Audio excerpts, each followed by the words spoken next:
അള്ളാഹുവിൻ്റെ മനോഹരമായ ഇസ്മുകളിൽപ്പെട്ട ഒരു ഇസ്മാണ് ഹമീദ് എന്നത്. സ്തുതിക്കപ്പെട്ടവൻ അല്ലെങ്കിൽ സ്തുതിക്കപ്പെട്ടുകൊണ്ടേയിരിക്കുന്നവൻ എന്നൊക്കെ നമുക്കിതിന് അർത്ഥം പറയാം. എല്ലാ നാവുകൊണ്ടും സ്തുതിക്കപ്പെട്ടവനാണ് അള്ളാഹു. എല്ലാ സന്ദർഭങ്ങളിലും സ്തുതിക്കപ്പെട്ടവനാണ് അള്ളാഹു. എല്ലാ സ്തുതികളെയും ബന്ധപ്പെടുത്തിയവനാണ്. സ്തുതികളെ തേടുന്ന എന്തൊക്കെ കാര്യങ്ങളുണ്ടോ അതൊക്കെ സ്ഥിരപ്പെട്ടവനാണ് അള്ളാഹു. മറ്റൊരു വസ്തുവിനെ സ്തുതിക്കൽ അനുയോജ്യമാകാത്ത നിലയിൽ തന്നെ എല്ലാ മഹോന്നതമായ വിശേഷണങ്ങളും പറയപ്പെട്ട ദാത്താണ് പരിശുദ്ധമായ അള്ളാഹു. ഹദീസിൽ തന്നെ അള്ളാഹുവിനെ സ്തുതിക്കുക എന്ന വിഷയം ചർച്ച ചെയ്യുന്ന ഭാഗങ്ങളിൽ നമുക്ക് കാണാൻ സാധിക്കുന്ന ഒരു വാക്യമാണ് ലാ ഉഹ്സി സനാഅൻ അലൈക അൻത കമാ അസ്നൈത. അള്ളാഹുവെ, നിൻ്റെ മേലിലുള്ള സ്തുതിയെ ഞാൻ ഒരിക്കലും ക്ലിപ്തപ്പെടുത്തുന്നില്ല. കാരണം എനിക്ക് നിൻ്റെ മേലിലുള്ള സ്തുതിയെ ക്ലിപ്തപ്പെടുത്താൻ സാധ്യമല്ല. അതിൻ്റെ ഒരു കാരണം അൻത കമാ അസ്നൈത, നീ തന്നെ നിന്നെ ധാരാളം പുകഴ്ത്തിയതാണ്, സ്തുതിച്ചതാണ്. അള്ളാഹുവിൻ്റെ പ്രവർത്തനം പോലെയുള്ളൊരു പ്രവർത്തനം അതൊരു സൃഷ്ടിക്കും ചെയ്യാൻ സാധ്യമല്ല എന്നത് നമുക്കൊക്കെ അറിയുന്ന ഒരു യാഥാർത്ഥ്യമാണ്. അതുകൊണ്ട് തന്നെ അള്ളാഹുവിൻ്റെ മേലിൽ പുകഴ്ത്തുക എന്ന പ്രവർത്തനം അത് അള്ളാഹ് തന്നെ നിർവഹിച്ച ഒരു പ്രവർത്തനം കൂടിയായതുകൊണ്ട് സൃഷ്ടികളായ നാം എത്ര തന്നെ അള്ളാഹുവിനെ പുകഴ്ത്തിയാലും അതിന് അറ്റം ഇല്ല. അല്ലാഹു തആല അള്ളാഹുവിൻ്റെ എല്ലാ പ്രവർത്തനങ്ങളിലും വചനങ്ങളിലും അള്ളാഹുവിൻ്റെ നിയമങ്ങളിലും അള്ളാഹുവിൻ്റെ തീരുമാനങ്ങളിലുമൊക്കെ സ്തുതിക്കപ്പെടുന്നവനാണ്. സന്തോഷവേളകളിലും പ്രയാസമുള്ള ഘട്ടങ്ങളിലും സൃഷ്ടികൾ അള്ളാഹുവിനെ സ്തുതിക്കുന്നതാണ്. എല്ലാ സമയത്തും സ്തുതിക്കപ്പെടുന്നവനാണ് റബ്ബ്.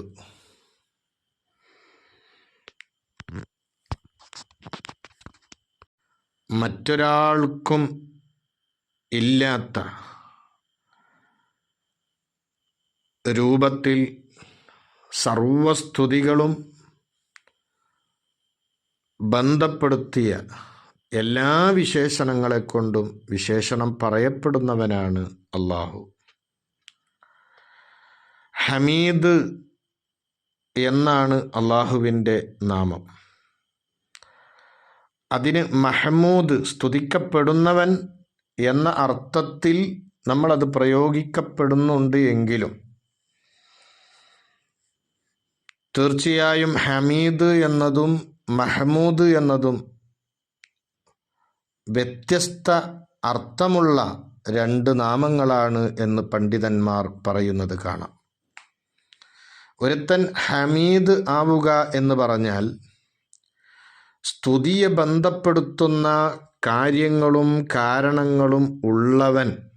അവനെ ആരും സ്തുതിച്ചിട്ടില്ലെങ്കിലും സ്തുതികൾ ബന്ധപ്പെടുത്തുന്ന, സ്തുതിക്കപ്പെടാൻ കാരണമാകുന്ന വിശേഷണങ്ങളും ഗുണങ്ങളും കാരണങ്ങളും ഒരു വ്യക്തിയിൽ ഉണ്ടായാൽ അവൻ ഹമീദാണ്. ഇപ്പോൾ ഒരു വ്യക്തി, ആ വ്യക്തിയിൽ നല്ല നല്ല സ്വഭാവങ്ങൾ ധാരാളമുണ്ട്, പക്ഷെ ആരും അവനെ സ്തുതിച്ചിട്ടില്ല, എങ്കിലും അവൻ ഹമീദാണ് എന്ന് പറയാം. മഹ്മൂദ് എന്ന നാമം സ്തുതികൾ ഉണ്ടാകുമ്പോൾ മാത്രം, സ്തുതിക്കുന്ന ആളുകളുടെ സ്തുതി ഒരാളുമായി ബന്ധപ്പെടുമ്പോൾ മാത്രമേ മഹ്മൂദ് എന്ന പദത്തെ ഉപയോഗിക്കുകയുള്ളൂ എന്നാണ്. അതിനാൽ തന്നെ മഹ്മൂദ് എന്നതിനേക്കാൾ വലിയ പവറുള്ള പദമാണ് ഹമീദ് എന്ന പദം. അള്ളാഹുവിനെക്കുറിച്ച് അള്ളാഹുവാണ് ഹമീദ്, ദാത്തിലും സിഫാത്തിലും അഫ്ആലിലും,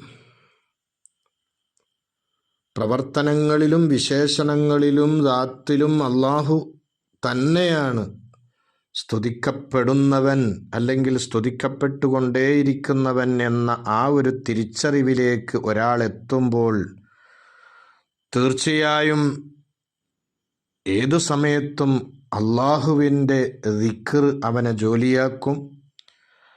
ഏതു സമയത്തും അള്ളാഹുവിൻ്റെ മേലിൽ സനാ ചെയ്യൽ അവനിൽ പ്രകടമാകും.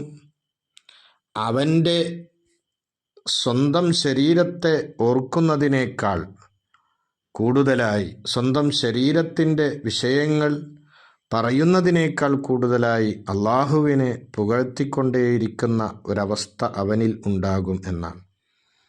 എപ്പോഴും അള്ളാഹുവിനെ പുകഴ്ത്തലിലായി അവന് ജീവിക്കാൻ കഴിയും. അതാണ് അൽഹംദുലില്ലയുടെ അഹ്ലുകാർ എന്ന് പറഞ്ഞാൽ.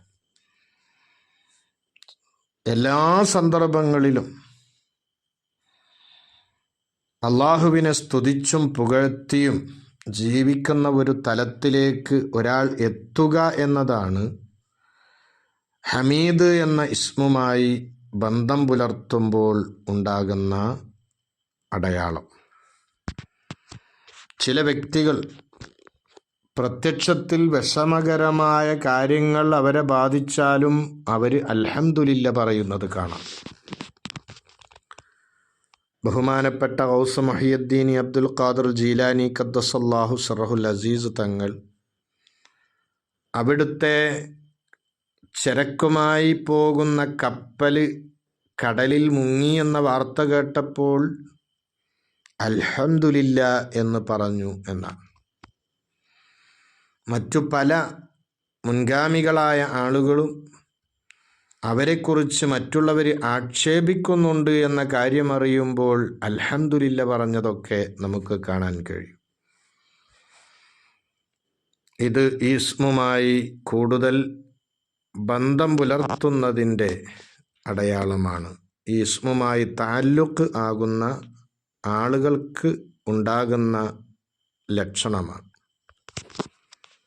ഹമീദ് എന്ന ഇസ്മുമായി സ്വഭാവം ശ്രദ്ധിക്കേണ്ടത് എങ്ങനെയാണ്? മഹത്തുക്കൾ പഠിപ്പിച്ചു, പ്രവർത്തനങ്ങളിൽ സ്തുതിക്കപ്പെടുന്ന നല്ല നല്ല പ്രവർത്തനങ്ങൾ നിന്നിൽ ഉണ്ടാക്കിയെടുക്കുക.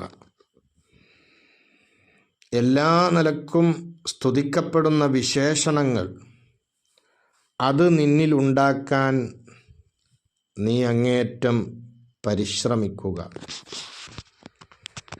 നിന്റെ സർവകാര്യങ്ങളും മറ്റുള്ളവർക്ക് അൽഹംദുലില്ല എന്ന് പറയാൻ പറ്റുന്ന രൂപത്തിലാക്കി നീ മാറ്റുക. മറ്റുള്ളവർ നമ്മെ വെറുക്കുന്ന രൂപത്തിലുള്ള, നമ്മോട് ദേഷ്യം വരുന്ന രൂപത്തിലുള്ള പ്രവർത്തനങ്ങൾ നിന്നിൽ ഉണ്ടാകാതിരിക്കുക. നിന്റെ സ്വഭാവങ്ങളിൽ, നിന്റെ വാക്കുകളിൽ, നിന്റെ പ്രവർത്തനങ്ങളിൽ എപ്പോഴും സ്തുതിക്കപ്പെടുന്ന ആ ഒരു അവസ്ഥയിൽ ആക്കി മാറ്റുക. ഈ രൂപത്തിലാണ് ഈ ഇസ്മുമായിട്ട് സ്വഭാവം ശ്രദ്ധിക്കേണ്ടത്. അള്ളാഹുവിനെക്കുറിച്ചുള്ള സനാ നാം പറഞ്ഞു, അതൊരിക്കലും ക്ലിപ്തമാക്കാൻ നമുക്ക് സാധ്യമല്ല. അള്ളാഹുവിൻ്റെ സിഫത്തുകൾക്ക് അറ്റമില്ല എന്നാണ്. അതേപോലെ തന്നെ അള്ളാഹുവിൻ്റെ മേലിൽ പുകഴ്ത്തലിനും അറ്റമില്ല. നാം എത്ര അള്ളാഹുവിനെ പുകഴ്ത്തിയാലും അള്ളാഹു അതിനേക്കാളൊക്കെ വലുതാണ് എന്നൊരു ബോധം നമ്മളിൽ ഉണ്ടാകണം. പുകഴ്ത്തലിൻ്റെ യഥാർത്ഥം എത്തിപ്പിടിക്കാൻ, അതിൻ്റെ സമ്പൂർണത എത്തിപ്പിടിക്കാൻ ഒരിക്കലും ഒരു സൃഷ്ടിക്കും ആവുകയില്ല എന്ന ഒരു ബോധവും നമ്മളിൽ ഉണ്ടാകേണ്ടതുണ്ട്. ഇവിടെ നാം മനസ്സിലാക്കേണ്ട മറ്റൊരു കാര്യം, നാം അള്ളാഹുവിനെ എത്ര കണ്ട് സ്തുതിക്കുന്നുണ്ടോ അത്ര കണ്ട് നമ്മൾ സ്തുതിക്കപ്പെടുന്നവരായി മാറും എന്നാണ്.